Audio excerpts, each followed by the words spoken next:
that we have been reporting on here that the media has been ignoring, it is now unfolding. The phony Clinton bought and paid for Russian propaganda dossier, that is being exposed. There is an indictment. Did anyone else report this? In the Uranium One scandal. And brand new tonight, a key witness in the exoneration before investigation of corrupt Hillary Clinton and the email server scandal will be grilled by congressional lawmakers. It's all coming to pass, as I've told you, and a bombshell report from Sarah Carter tonight about Fusion GPS continuing to investigate to this day President Trump. It's all in tonight's Breaking News opening monologue.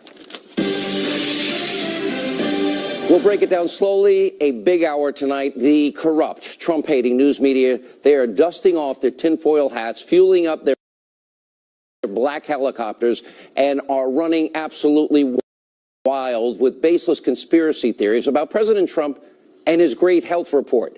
We're going to cover the out-of-control media and this bias. We do it regularly on the program, but this is now insane. This is a new level. So Dr. Ronny Jackson, he briefed the media on the results of the president's extensive medical exams. What did he find? A president in excellent health.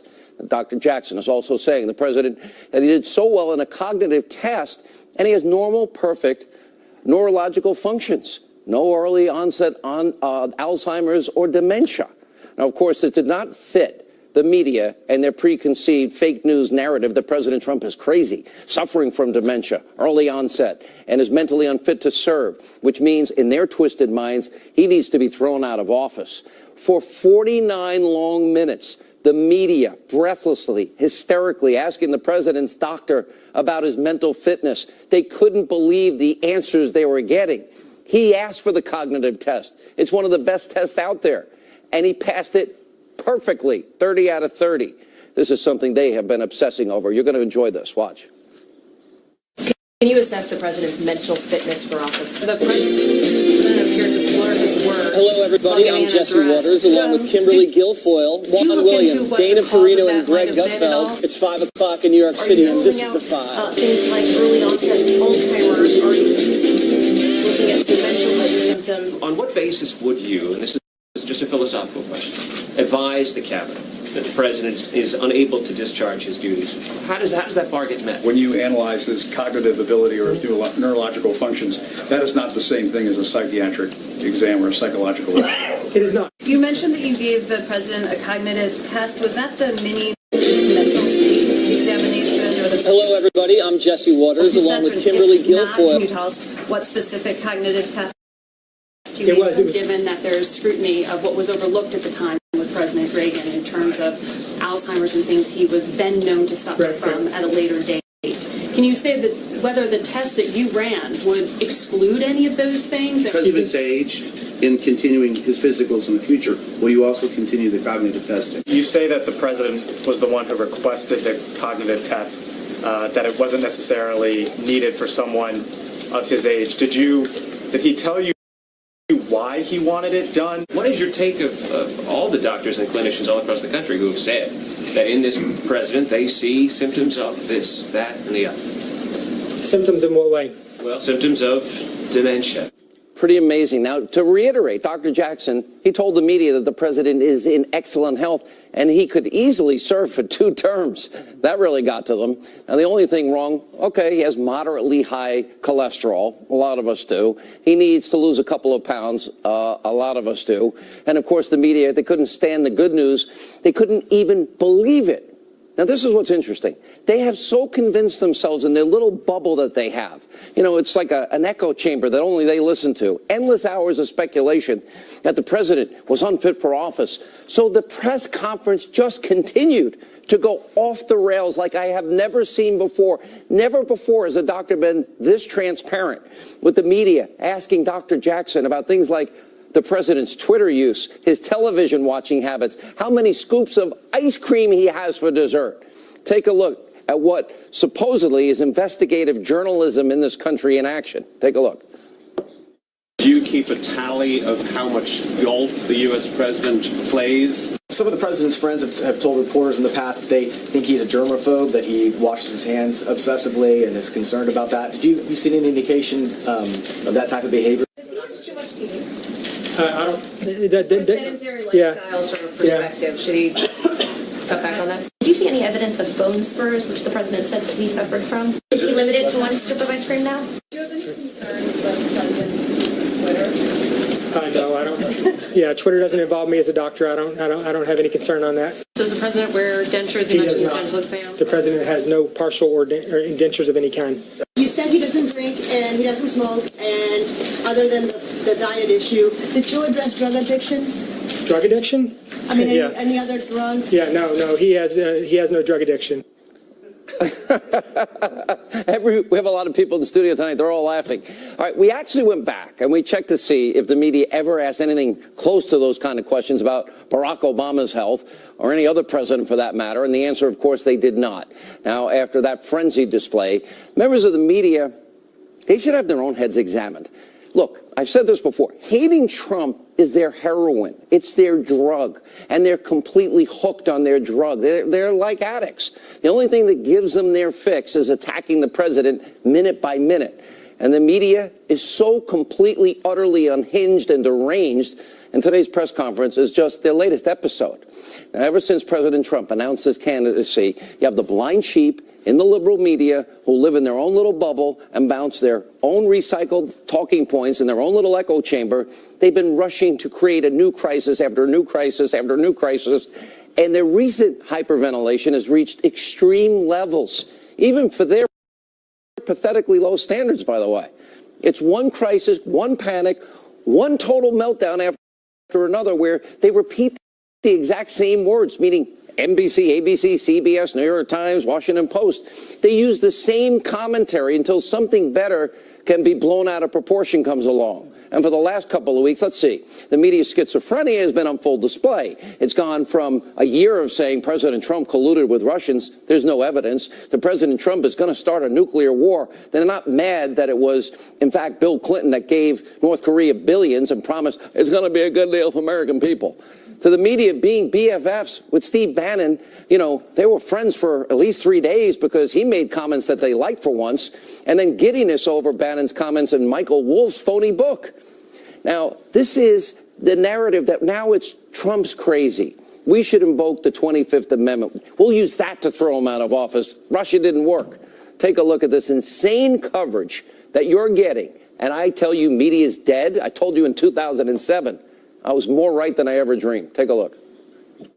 We want to start with This Week in Russiagate. This cloud about collusion with Russia will hang over him no matter where he stands. Donald Trump is afraid. A political hurricane is out there at sea for him. We'll call it Hurricane Vladimir, if you will, the whole Russian thing. This is evidence of willingness to commit collusion. There's outright treason. I mean, there is no question that what he is doing is giving aid and comfort to the enemy. The idea of a nuclear showdown with North Korea keeps you up at night. I would recommend deleting your Twitter app. This is language that would have been rejected from the script of Dr. Strangelove. We can't begin to normalize this. This is dangerous. This is childish. This is unpresidential. It's not befitting the leader of the free world. Perhaps never have we seen a man whose profound sexual and masculine insecurities are literally threatening to annihilate the planet. He is not merely being cavalier with a threat about nuclear war. He's being cavalier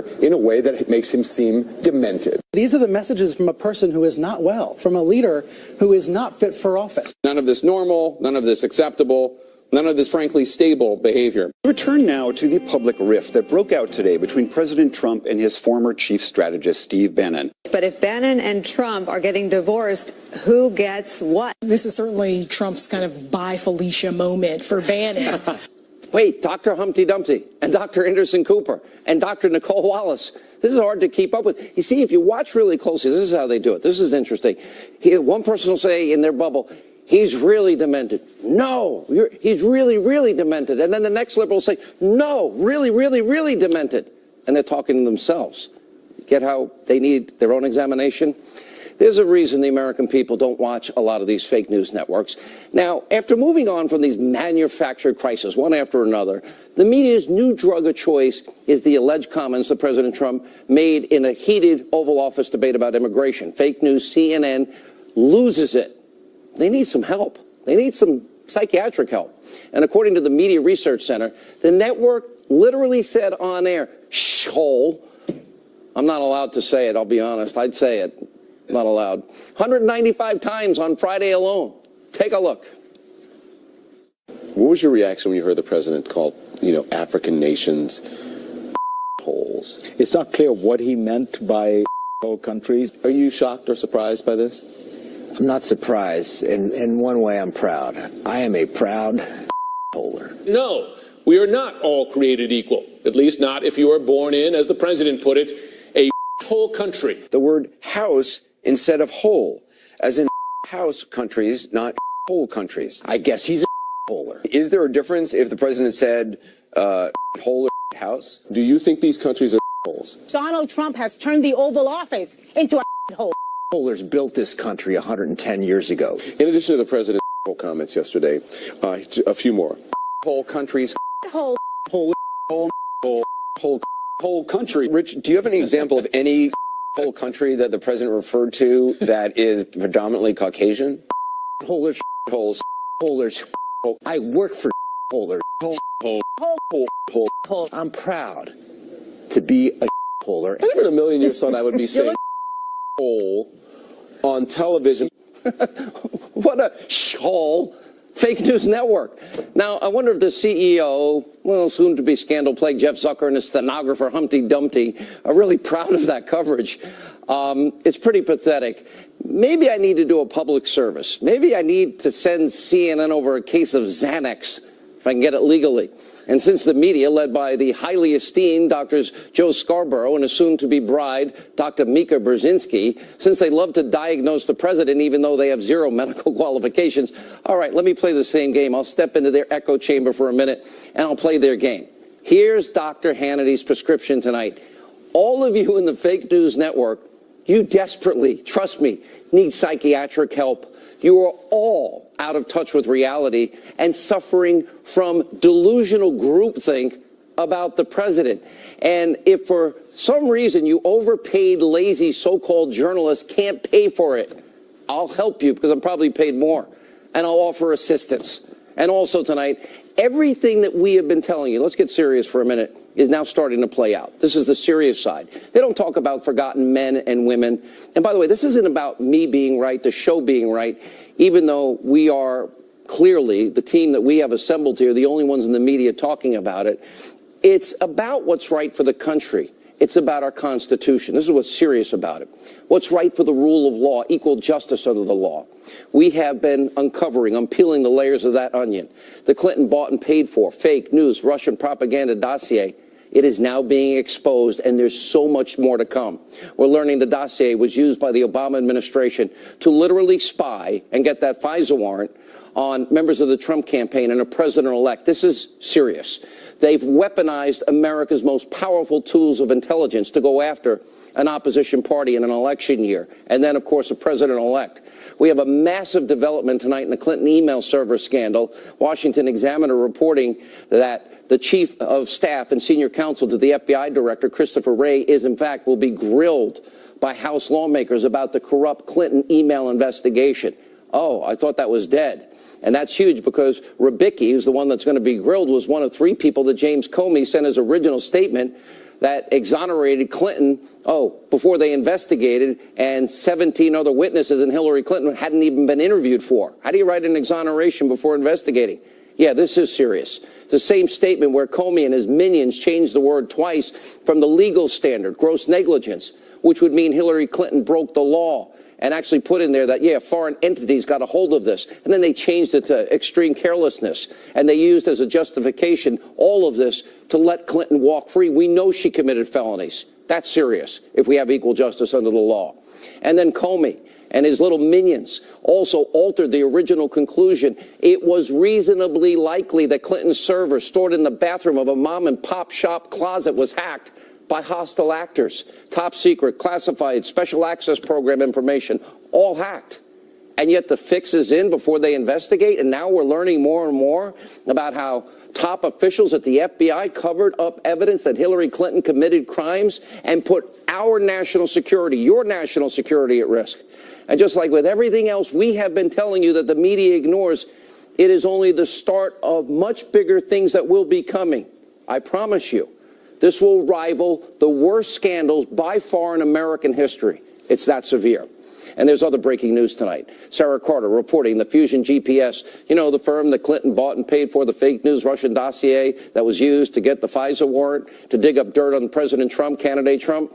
Well, what is unclear is who is paying for it now. We know Hillary Clinton, the DNC, she controlled, shelled out $12 million to fund Fusion GPS, to pay for those Russian lies. They wanted to influence the election. After all, they stole the primary from poor Bernie and his supporters. And sources are telling me tonight that if the information is about the dossier, if it's related to the public, this is what I was told. It will shock the conscience of law-abiding Americans in the entire country. That's how serious it is, as the media makes fools of themselves every night. And we're hoping that you, the American people, that you will get to see everything, because I am told when you do, it will blow you away. The real Russian scandal will finally be exposed. Here with reaction, Fox News contributor Sarah Carter, Fox News legal analyst Greg Jarrett. Sarah, let's start with you and your new report tonight. This thing is still going on? It's still going on, Sean. What we know is that Fusion GPS, Glenn Simpson, is continuing their research into Trump. Now, what they're holding closely is who's paying for it. What they're also not divulging is what area of investigation are they looking at. So we know that it's Trump, this alleged Trump-Russia collusion, but what we don't know is exactly what area are they looking at as far as their investigation. I think it's really shocking and surprising considering everything that's happened with Fusion GPS. All right, I can make fun of the media, and I'm going to be honest. I think the whole montage is funny. And I think they do need psychiatric help. I truly believe it. But now when I get to the serious side of it, which is the law, equal application of the law, the Constitution, surveillance abuses, Fourth Amendment violations, and then, of course, the forgotten men and women ignored. It's not funny anymore.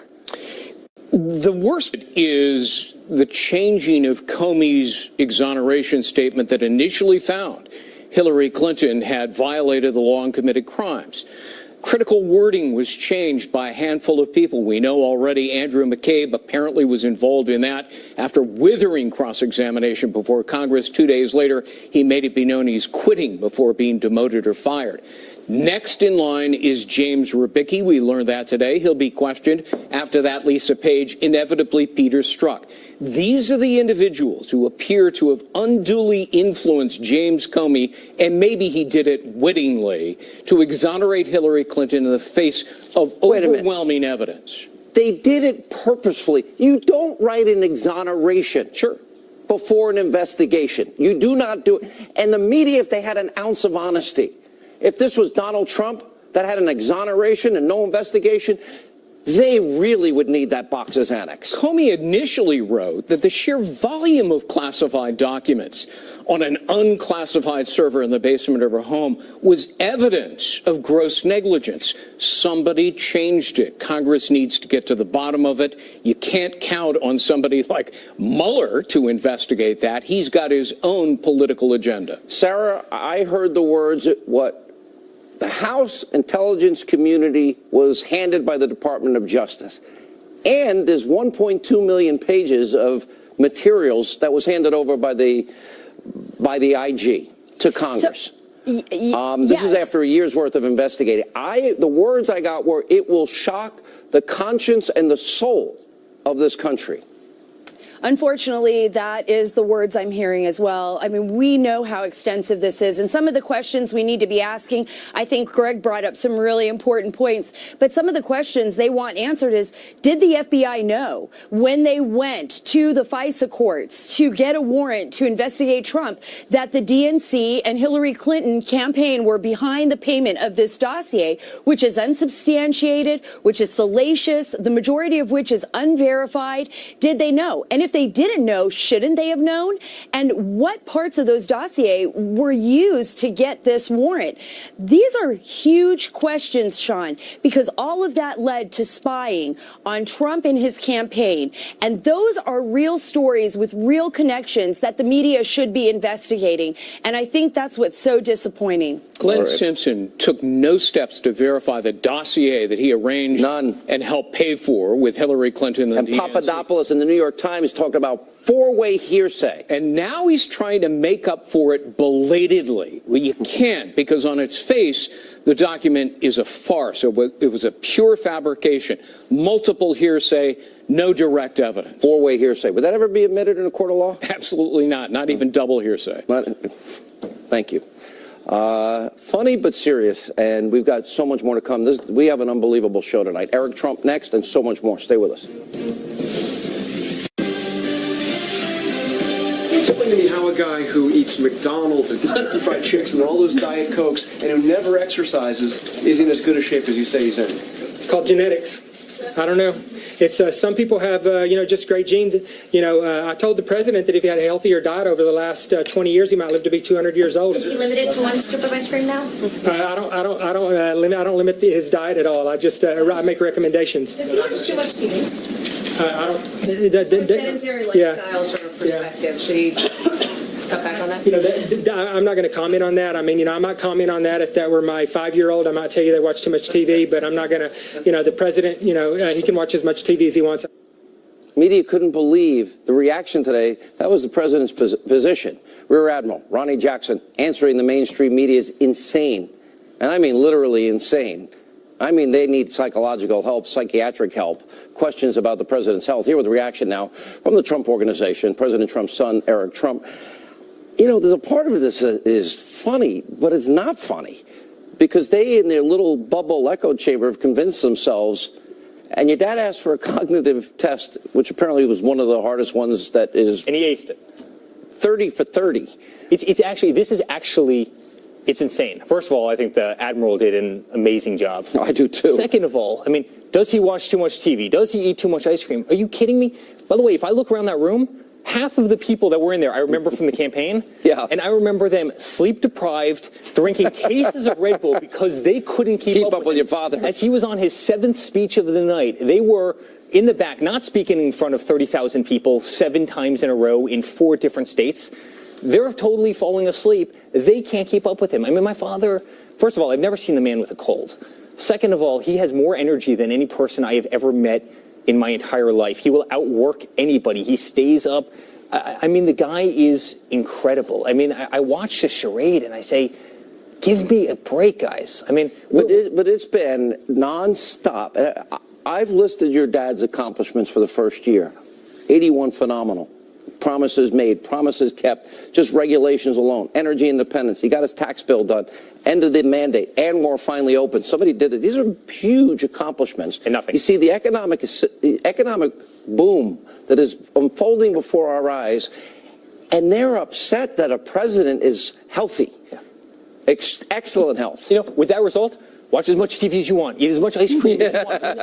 That's great. The Dow is about to break 26,000. Yeah. Right? You have the lowest. Actually did today. Unemployment that you've ever had before. You have the lowest African-American unemployment that you have. You have the highest consumer confidence you've ever had. ISIS is, quite frankly, a thing of the past. You had 44,000 terrorists, so down to less than 1,000, and they're killing those guys off rapidly. Oil is. What they don't like? It's insane. They don't like that he's not them. They don't like that he has different views. They don't like that he's more irreverent and more politically incorrect. They can't handle Sean, they don't this. like that they were wrong. They don't like that either. They don't like that they were wrong. Good point. They got it wrong. They all got it wrong. They were supposed to be the smart people who got to call this every time. They were the brilliant journalists. They all got it wrong. He quite frankly embarrassed them, and they're doubling down again. And he's going to prove them wrong again and again because you know what? Every day, and I've told you this metaphor 1,000 times, but it happens to me every single day. I walk down the street, and people come up to me. They hug me. Tell your father we say thank you. You know what? I just opened up my 401k. I haven't looked at it in a year. It's up by 35%. I mean, I didn't think retirement was possible. I hate Wall Street. I wish I was up 35%. And now it is. I mean, these are the stories I hear every single day, Sean. I mean, you know what people tell me? Incredible difference in this country. Please don't stop fighting, because they know that this is like an oasis here. We're not them. Sure. And by the way, I've never been to a White House Correspondents' Dinner because I hate them and they hate me, so it works out well. Here's what I want to ask you. Imagine this scenario where it's proven, and the head of your party, the Republican Party, said that Donald Trump rigged a primary election. Rigged it. Donna Brazil's words, not mine. Then your dad paid for Russian propaganda with salacious lies and misinformation against Hillary Clinton to influence the general election. Then we find out that the FBI director and some of his minions put the fix in and exonerated your father before an investigation. And then we find out that that phony Russian paid-for dossier that was they wanted to use to manipulate the American people before an election to steal the general where they stole the primary, that was used to get a warrant on Hillary Clinton, Hillary Clinton's team, an opposition candidate, and then a president-elect Hillary. Thank God we don't have to say that. What would the media be doing tonight? Well, I mean, how about just going back to the very beginning, where Donna Brazil is giving the debate questions to Hillary before the debate? I mean, could you imagine if that happened to my father? I mean, let alone all this other stuff, meaning he would have been disqualified at that moment. There would be nothing left at that moment, let alone the fake dossiers and the phony investigations and the nonsense Russia. I mean, here's just a reality of what happened. You had a better candidate who was far more competent, who worked much harder, despite having 1/7 the amount of money, who blew the other party out of the water, right? And they needed an excuse. They needed a way to justify their loss. And if you look at the Democratic Party right now, they have no message. They have no leadership. They have no talent. Just hate Trump and no vision to help the forgotten men and women of this country. You know what I think the best thing your dad does? He's giving one of his speeches or town halls or whatever he's doing. See those people in the back? Fake news. Yeah. And you know what everyone starts screaming? They turn and they're screaming at people in the media, you suck. And they still don't care. They still don't understand it. It's amazing. I mean, think about having an approval rating that's equivalent to the media's approval rating, which is single digits right now, right? Mm-hmm. You look at any poll.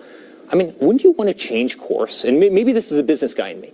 If something's not working, look at CNN's ratings, right? Good point. They have 0 ratings, right? If something's not working, wouldn't you want to change course as opposed to doubling down and doubling down? 195 times they said hole on the fake news whole network. Yeah. Sorry, I can't help it. I can't help it. They told me I can't say it on the air, and it's pissing me off. By the way, not one time did they mention the Dow hitting 26,000. No. Not one time did they talk about ISIS jobs coming back to this country. Not one time did they talk about ISIS. I mean, everything that's actually important to this nation. And, you know, the one thing I learned through this whole process, I mean, if there's one thing that I'll take away is that the media does not understand, at least the vast majority of the media, does not understand the voice of this country. It's controlled out of New York. It's controlled out of LA. It's controlled by... It's not the country, though. Six people right at the very, very top who's, you know... At any point do they care about the men and women in poverty, out of work, and on food stamps? At any point do they care about national security? At any point do they examine it was dumb of Bill Clinton and Obama to try and bribe murdering dictators to like us? Because unless your father... $150 billion away. I mean, in a cargo plane with currency from 1 million countries. Everybody's complaining about $18 billion for a wall, but they're willing to give Iran $150 billion. I mean, it just doesn't make sense. I know you guys are tough. I actually say this all the time. You can take it, your brother can take it, your sister can take it, Jared can take it. But then they pick on the First Lady and your 11-year-old brother, and they don't stop. They don't even see that as being wrong. There are no boundaries. Honestly, there are no boundaries. It's almost the worst of humanity sometimes. There are no boundaries the way. You don't go after a 12-year-old child. You just don't. You're 12 now? Somewhere right there. You don't know either. Don't worry, we're good. I'm focused on my 4-month-old who's growing faster. I wish we could show the picture of your little boy that you sent me. It was great. They went after him as well, right? I mean, that's before he was born. Before he was born. Chelsea Handler, what a gem. She goes, you know, I hope you have a miscarriage. I mean, that's evil. This is the level of evilness that you have out there. It's sick. It's all right, sad. I got to roll. Good to see you. It's good to see you. Thanks for stopping by. Our audience like to hear from you. When we come back, a live report with Ed Henry from the White House. Sebastian Gorka, Kayleigh McEnany. Busy news night. A lot more to come straight ahead. We're following big developments out of Washington tonight. The clock now ticking towards a government shutdown. The government never really shuts down at the end of the week. I'll explain. Also, Homeland Security Secretary Kirstjen Nielsen was unbelievable on Capitol Hill today. Here to break it all down from the White House, Fox News Chief National Correspondent, our friend Ed Henry. Big day in Washington today. Sean, the government never fully shuts down, right, Ed? That's right, Sean. And look, there's a battle that's brewing about this, but that hearing you mentioned, it was supposed to be contentious because it was going to be all about President Trump's plan for a wall on the southern border, but instead it blew up over what the president said or didn't say last Thursday at that contentious meeting here at the White House over immigration. Secretary Kirstjen Nielsen, as you mentioned, held firm in saying that last Thursday she did not hear the president utter that expletive, leading Democrat Cory Booker to charge that her silence and amnesia made her, in his words, complicit in the president's comments. Now, Nielsen clearly trying to pivot and change the narrative and send a signal to the president's base that he's all about not words but action by saying he's taking action to crack down on illegal immigration. The secretary announcing today the administration is talking to federal prosecutors about launching criminal charges against local officials in sanctuary cities that refuse to follow through on federal orders to deport criminals. Also new today, the Department of Justice revealed it's going to try and go directly to the Supreme Court to fast-track its appeal of a federal judge's ruling that new DACA applications can start up. Republican Lindsey Graham, meanwhile, charged all that's a dramatic turn from 1 week ago today when the president gathered both parties in the cabinet room, you see it there, and said he wanted a deal where he would take care of the DACA kids with love while also tightening border security.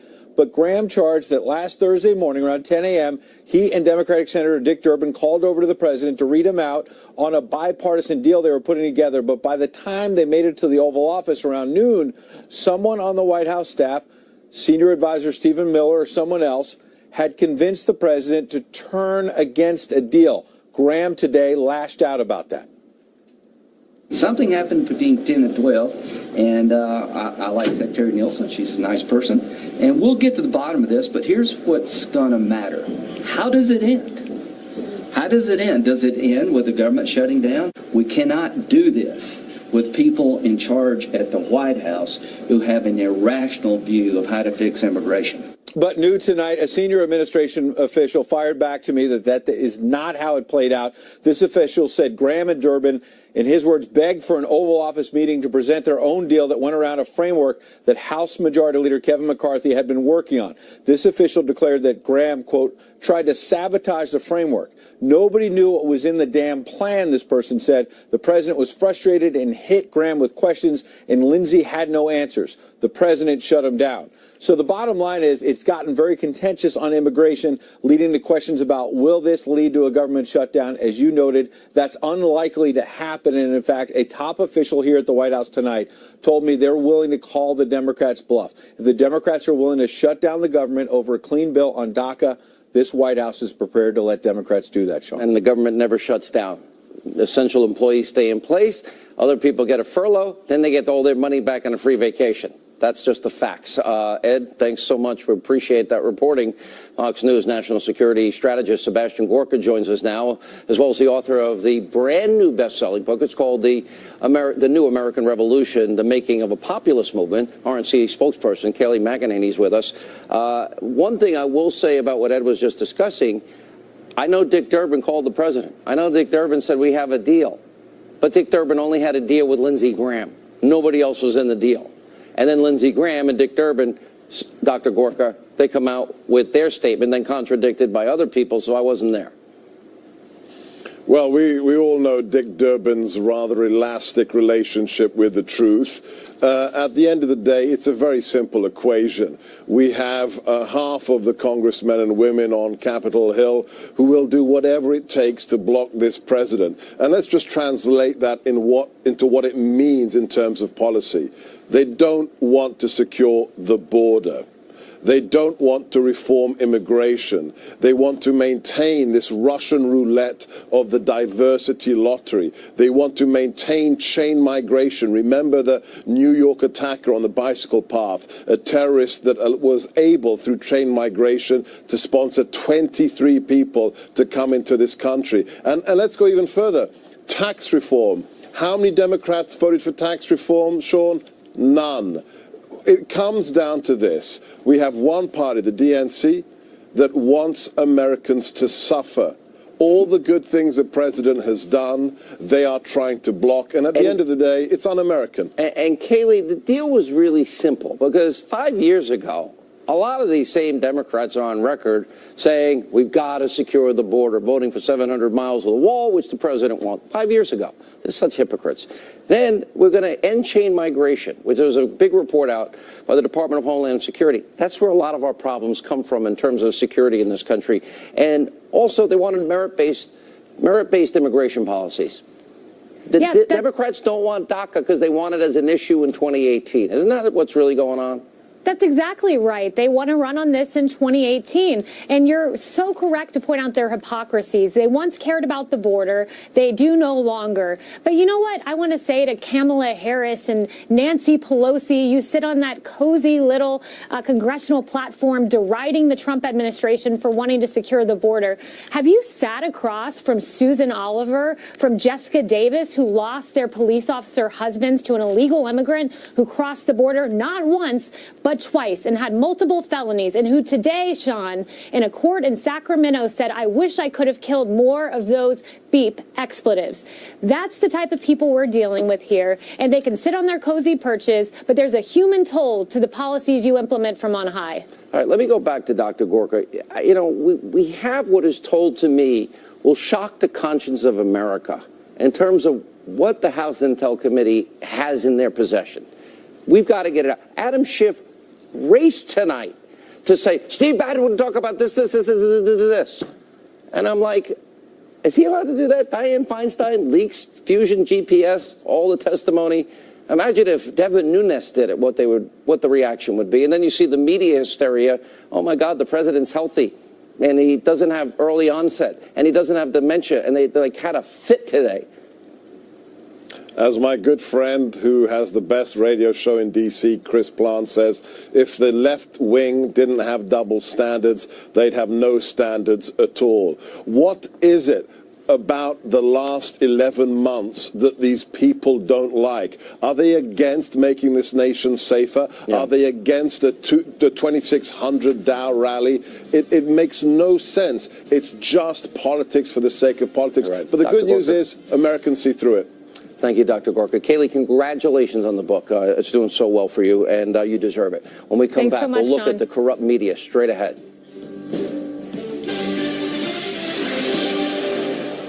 Breaking tonight, our friends over at the Media Research Center, they came out today with part one of their very revealing new report. It's entitled 2017, the year the news media went to war against a president. Now, in this study, they detail just how ridiculously partisan the media's coverage was of President Trump's first year in office. For example, check out this graph. It shows the negative coverage of President Trump and his administration, what they received on the network evening newscasts throughout the year. It consistently, you can see it right there, hovers around 90% negative versus 10% positive. Neutral coverage was excluded. And not surprisingly, those same network evening newscasts dedicated an insane amount of coverage to the fake news Trump-Russia collusion story. In fact, according to the MRC, they spent over 1,200 minutes talking about it, far exceeding the coverage that they gave to any other story, which, of course, were also anti-Trump. And the Media Research Center also gave us an exclusive sneak peek at part two of this report, where they analyzed 6 Trump accomplishments that the network evening newscasts have virtually ignored. The president's actions on deregulating, expediting pipeline projects, promoting religious freedom, reforming veterans care, confirmation of conservative judges, drilling in parts of the Arctic and elsewhere, and moving us to energy independence. For anyone else to look at these graphs, if you think the news media is not biased, didn't have an anti-Trump agenda, well, what more proof do you need? Watch today's press conference. Here with Reaction, The Hill's Joe Concha. You are an island unto yourself in a lot of ways, because you're not in the bubble echo chamber. And I notice they don't like you for that. Well, I'm not here to make friends. I just want to look at things objectively, honestly. And if by not being a conformist puts me on an island, then so be it. You talk about Media Research Center. Pew Research did another study just to show that this isn't just one study done by a conservative group. Right. Pew Research at the end of the year showed that President Trump gets 5% positive coverage. Now, numbers don't mean much unless you contrast it with something. So let's look with the previous president, what he got in his first year. Only 20% negative coverage. President Trump, 5% positive. President Obama, 20% negative. And as you said, the President Trump had plenty of accomplishments. It was bumpy sometimes, obviously, with health care. But how you get to 5%, I have no idea. So what it tells you is that There's not just bias in the media, Sean, but that of the blatant variety. I did an 195 holes on fake news CNN alone. Yeah. Okay. You know what I'm going to do tomorrow night? I'm going to do all 195. Really? I'm going to do. I got to. Just Somebody's don't play got the to drinking game where you have to do a shot of a Boilermaker every time you do one. You'll be dead. And you watched the presser today. I don't want any bias. What did you think of it? Because it was, to me, a collective insanity. It underscores the hubris of the defeated, of a defeated narrative. That's what Eric Trump said. Really? Yes. He used my line, the hubris of the defeated? No, close. I mean, he basically said they can't stand that they were wrong. Oh, okay. I stole it from A Beautiful Mind with Russell Crowe, but that's a Did you really? Oh, yeah, of course. Great. But what we also saw was pious defiance that inflicts not all, but many in our journalistic community. I mean, by not accepting the results, you're not a medical professional, like a Dr. Ronnie Jackson. Whoa. Yeah. Liberal Joe is not a doctor? There's not Dr. Mika Brzezinski? Are you kidding me? Just to review what you're saying, on an almost daily Dr. basis. Anderson Cooper? Joe Scarborough does say that the president has dementia on his show on an almost daily basis. He also went to the Washington Post and wanted to put it in an op-ed. The Washington Post editorial editor, his name's Fred Hyatt, said we are not putting in our paper a specific medical diagnosis that wasn't conducted by a doctor of the president. So kudos to the Washington Post for doing that. Yeah, okay. I'll kind of have to agree with you. Come on. All right. No, that's true. All right. But you watched the presser today, and you saw the president's doctor. The president asked for the cognitive test. Yeah. He not only aced it, it was a perfect score. 30 out of 30. All right. Now, I've been around a lot of people. I've been around the president, as you know. I know that they're lying. Mm-hmm. And I'm not a doctor. I'll just follow in the Liberal Joe's footsteps. Yeah, I'm not so sure they're lying. I think they think because they watch a couple of episodes of Doogie Howser or the Grey's Anatomy that they're suddenly medical professionals. And honestly, you watch that press conference again, and I ask anybody to do it on YouTube, there are a lot of journalists that made fools of themselves today. Totally agree. Great work. You will love the video of the day and, of course, the hotline next.